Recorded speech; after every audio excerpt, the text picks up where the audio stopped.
Hello students, this is a very serious update, so there will be none of that ride the horse nonsense and shenanigans.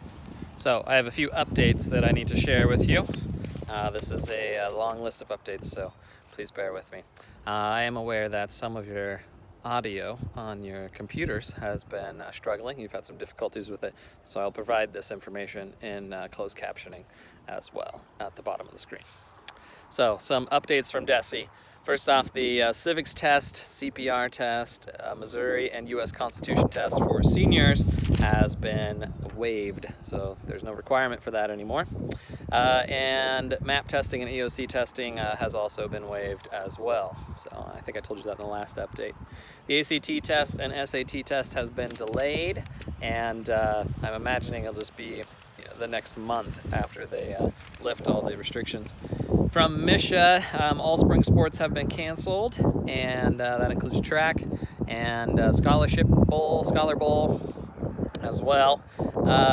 And Dead Week has been lifted during the summer, so that has been removed. So all of you fall athletes and summer athletes and stuff, there won't be a Dead Week during the summer unless the school elects to use one. Some school updates for you. The auction and demolition of the old building has been postponed, and I haven't heard a new date on that yet. The class officer elections will be held in August. We normally do that at the end of the school year.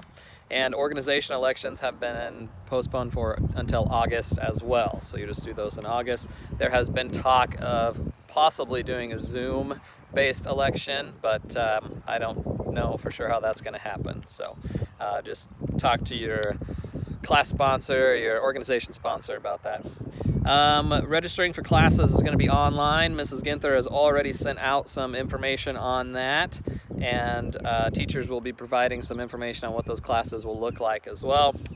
And you need to check your email for that information. VOTEC information has been sent out for next year as well, and Mrs. Ginther needs that back as soon as possible. So if you are planning on doing VOTEC next year, you sophomores and juniors, this year sophomores and juniors, you need to get that taken care of as soon as possible. Graduation is still going to be held on May 10th, and I think it's going to be held outside at the Graham Park. Right now it's only open to immediate family.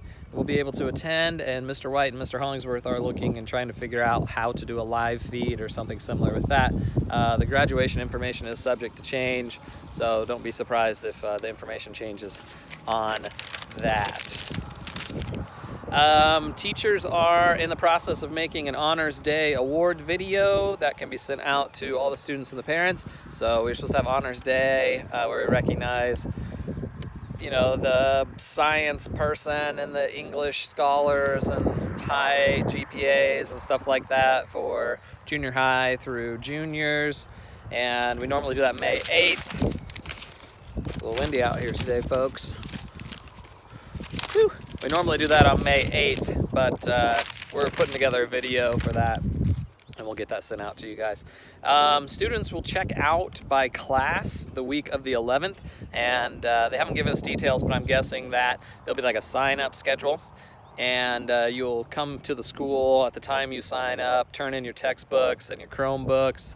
You'll be able to get anything from the building if you left it in there, and it'll be something like that. There's no official word on that yet, so just look for that information to come in the near future. We will not have any official finals, but I think teachers... Wind's picked up, it's getting ready to storm. But I think most teachers are doing an ending project or a quiz or something similar to that. For my own classes, we will be wrapping that up. First full week in May, we'll start wrapping that stuff up. Grades are currently the same as normal, like we were in school. Zeros if you don't do your work. Second semester is supposed to be an average of third and fourth quarter grades, and right now that's what we're doing. But I would expect there to be some change with this, but that is the official word so far. So several schools in the area are doing something different for second semester grades. According to these different schools, the third quarter grade can go up based off of the distance learning stuff, or it can go down one letter grade. So a third quarter B could raise to an A, or it could lower to a C, but it is not going to drop down to a D or an F. A third quarter D could raise up higher, but would not drop to an F. So they're not going to, some of these schools are not dropping anyone to an F so they wouldn't fail the class. But right now we are not doing that. We are doing regular grades. So if you are not turning your work in, or not turning in quality work, it may negatively affect your grade. And if you are turning in quality work, of course your grade will stay the same, possibly even go up. So that's something to think about here. Additionally, summer weights has not been set yet, and it's likely to be delayed until this social distancing and stay-at-home orders and everything is lifted. So the last day of school is scheduled to be May 15th. And as I said, most of the teachers are kind of wrapping everything up in the end of April here and just doing like a ending project or something like that at the beginning of May so that we can get all of our grades in kind of the week of the 8th and that weekend. So everything will be ready for the week of the 11th through the 15th, which is when school ends on the 15th. So officially we have distance learning until May 15th. So hopefully I covered everything that you would have any questions about. And let me know if you need to know anything, and if you would like to get your daily bread points, make sure you comment on this video with something you may have noticed. Your comment must be different than someone else's on Classroom. See y'all later.